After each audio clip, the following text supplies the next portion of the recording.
Hello! Well, I want to do my review of Star Trek Discovery.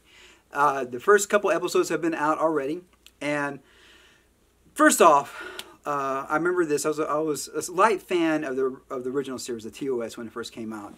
Next Generation really got me really big into Star Trek. Went back later on and watched the original series, and then became a major fan of the original series after that. And I remember the first season of Next Generation. It was a bit slow, but the concept, I could tell there was something really good there. Something that was going to be amazing.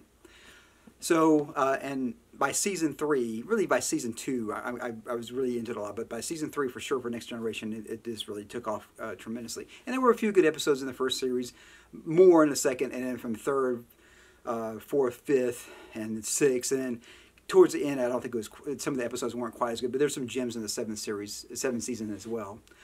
I remember when DS9 first came out, it's the same thing. It's a completely different universe. And one of the things that's different about, well, you go back to the original series, they really were morality plays in a lot of ways. You had some action. Basically, it's a cowboy show in space. That's basically what Star Trek, the original series, was about.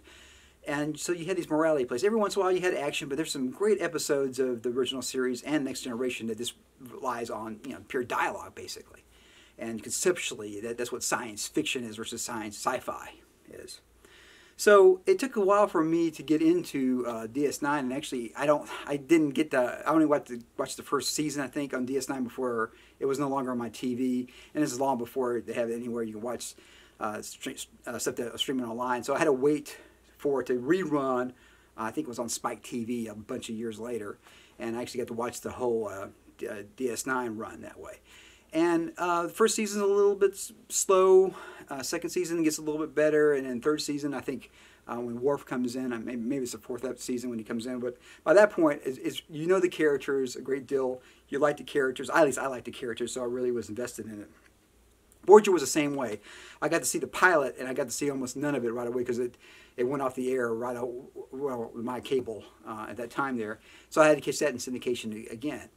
And I think for me, Voyager was a lot easier to get into originally because it was on a ship, and it's the concept that you're stuck in the Delta Quadrant, away from, 70 years from the Federation was an interesting concept. And I liked the characters. I really did right off the bat initially. And I think the first couple of seasons were just as good going towards the end. And there's a lot of really good Voyager episodes.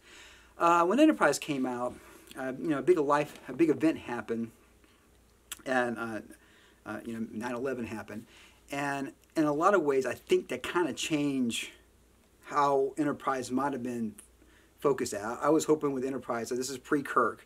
We got the Vulcans and the Tellarites and the Andorians. Those are founding members of the Federation. I thought, well, they're going to really dive into this a great deal.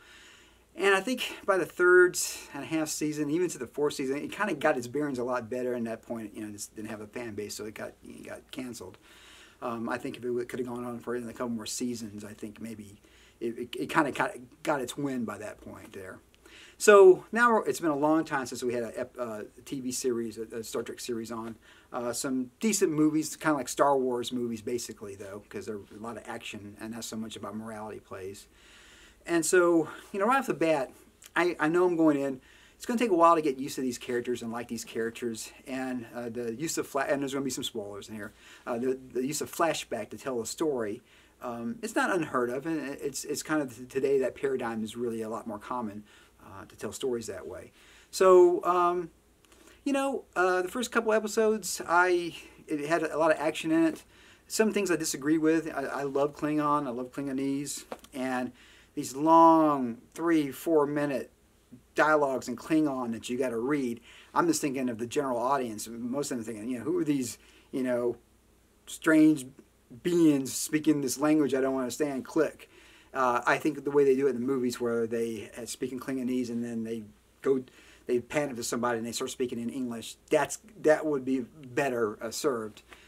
In a lot of aspects, but I think today they want to, kind of like Games of Thrones. They want to have, some language there, and those are the parts that if you would have in English, and actually, as for an actor that doesn't speak, if you don't speak Klingonese, it's basically, it's not even a foreign language that most people understand. And so I think it's even harder for actors to kind of even portray what they're trying to say in Klingonese than if they were speaking in English. So again, I remember on an episode in DS9 when they go back to the Trouble with Triples episode, and Worf's there and say, "Those are Klingons." Says, "We do not speak of that. They don't look like Klingons. We don't speak of that." I think that was enough. I don't think we need some backstory of how the Klingons turn into the Klingons that we currently know, and so I don't know. I mean, it'll be interesting to see. We all know in the Federation lore that there was a conflict with the Federation and Klingons that lasted for a long period of time because of lack of understanding of each other. So that's kind of part of the lore that goes on. And I suppose in this series we're kind of going to get that until we get to Kirk's time period. And that being said, I'm going to give this series a chance. Some of the special effects, some of the CGI looks a little bit, not that. I personally like models, so like the film I made had actually practical models in it. So I prefer that. There's something, that's realistic about a real model versus the CGI. I understand why they're doing it. It saves money, and they can do a bunch of explosions and things like that. So, again, I'm just going to give this series a chance. There's a lot of folks out there that's really, negative, and sometimes it takes a little time for a series to catch itself, and it may not take until, 2 series into it that it finally finds its bearings in some ways. I'm not quite sure what the arc's going to be.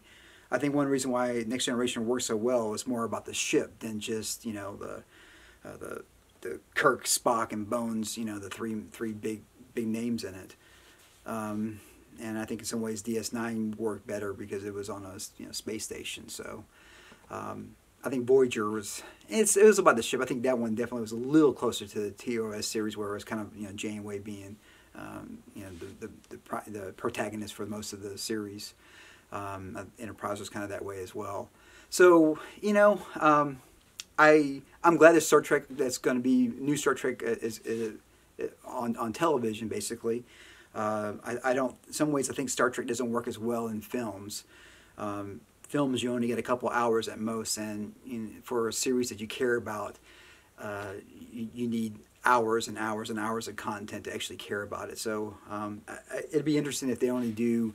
I think they're only doing 16 episodes a year, and I think that might be fine. I think the idea of trying to put out 26 quality shows a year is very difficult and very costly as well. And today we've kind of got used to the Netflix where you can do 6 episodes of a series and it works. So I'll look forward to seeing what happens. I'm going to go there with open mind. And so we'll see what happens with it. It could turn out to be really, really interesting. And most of us are going to probably watch it anyways. The first episode to me was a lot more,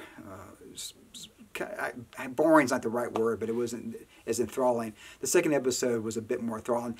I think I might have started with the second episode personally. And just kind of just throw you in there, kind of like the first episode of DS9 where you're at... you're fighting the Borg there, and that's pretty exciting there. So, anyways, if you're in Star Trek, I think you'll enjoy it. Go in there with open mind. I mean, there's some things that are different. The Klingons are different, and having them speaking Klingonese all the way through, for the most part, will be something new. And I don't know how predominant they'll be in the series. I'm assuming they will be. And I guess that's probably the arc, is how the Federation and Klingons get along with each other at some point. So we'll see what happens with it. I just like I do with Star Wars or anything else, any other show or movies that I care about, I knew nothing about this series at all. Even going to the Star Trek convention, pretty much avoided anything that was going on with the new series because I don't want to have anybody tell me. I haven't read any reviews of it. I just went there and just watched it and came up with my own realizations. And I encourage you to do the same thing. I'm someone that has watched all the series of Star Trek. I love Star Trek. I'm dressed in Starfleet outfits all the time, and I even got sideburns that are Starfleet. So hey, I really love Starfleet. I love Star Trek a great deal. So if you're into it, I would say go check it out. If you are not into it, I don't know if you're necessarily going to be drawn into this series because it is something that you kind of got to have a nice build backstory, or at least like that universe in a lot of ways. And I look forward to seeing more television episodes of Star Trek, be it Star Trek Discovery, or Star Trek whatever. I think there's a lot of things you could do in the Next Generation universe still. even if it's not with the Enterprise, or somebody else could have the Enterprise by this time as well. And Riker has his own ship, and everybody else, maybe one character could come back if they wanted to. But at this point, they're probably very happy to let the next generation of folks take the helm and whatnot. So there is something about the ship name Enterprise that does call you back a great deal when you think of Star Trek and whatnot. So go out there and check it out. I would say I'm going to give it a chance, and I think there's some positive things that can happen out of it. So,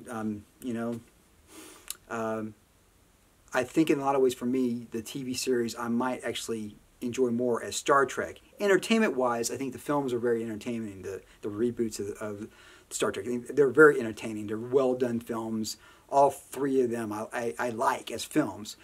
I don't really. The first one would be the only one I'd ever want to go back and watch again. Of those, because that was just kind of a real fun ride in a lot of aspects. And I went there with this, didn't really, I wasn't thinking, I wasn't expecting anything, and that way you're kind of surprised if something turns out to be positive. So go out there and watch Star Trek Discovery. If you're into it, then you'll know about it, and if you are not into it, then that's fine too.